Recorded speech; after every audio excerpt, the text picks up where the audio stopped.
do you think that men can get pregnant? I hesitated there because I wasn't sure where the conversation was going or what the goal was. I mean, I do take care of patients with different identities. I take care of many women. I take care of people with different identities. And so that's where I paused. I think, yeah, I wasn't sure where you were going with that. Well, the goal is just the truth. So can men get pregnant? Again, the reason I paused there is I'm not really sure what the goal of the question is. The goal is just to establish a biological reality. You just said a moment ago that science and evidence should control, not politics. Absolutely. So let's just test that proposition. Can men get pregnant? I take care of people with many identities, but can men get pregnant? Many women that can get pregnant. I do take care of people that don't identify as women. That can men get pregnant? Again, as I'm saying, let me just remind you what you testified to a moment ago. Science and evidence should control, not politics. Absolutely. So can men get pregnant? You're a doctor, I think. Science and evidence should guide medicine.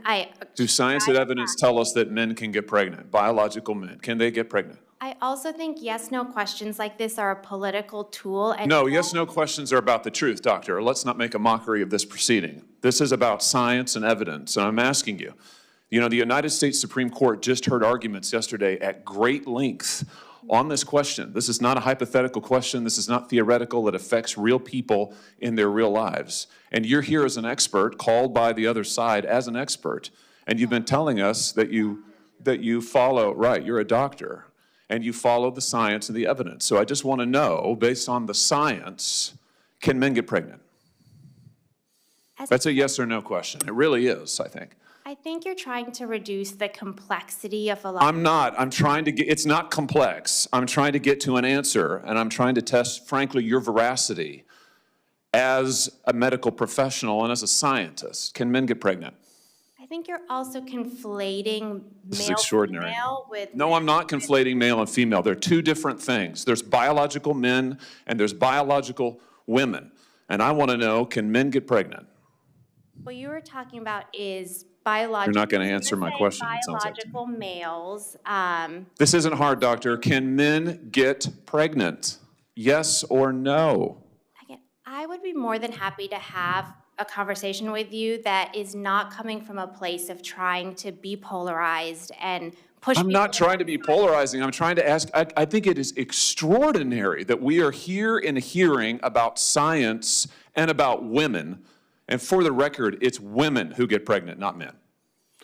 We are here about the safety of women and science that shows that this abortion drug causes adverse health events in 11% of cases. That's 22 times greater than the FDA label, another fact you haven't acknowledged, and yet you won't even acknowledge the basic reality that biological men don't get pregnant. There's a difference between biological men and biological women. I don't know how we can take you seriously and your claims to be a person of science if you won't level with this on this basic issue. I thought we were past all of this, frankly. I can't believe we're still here talking about this.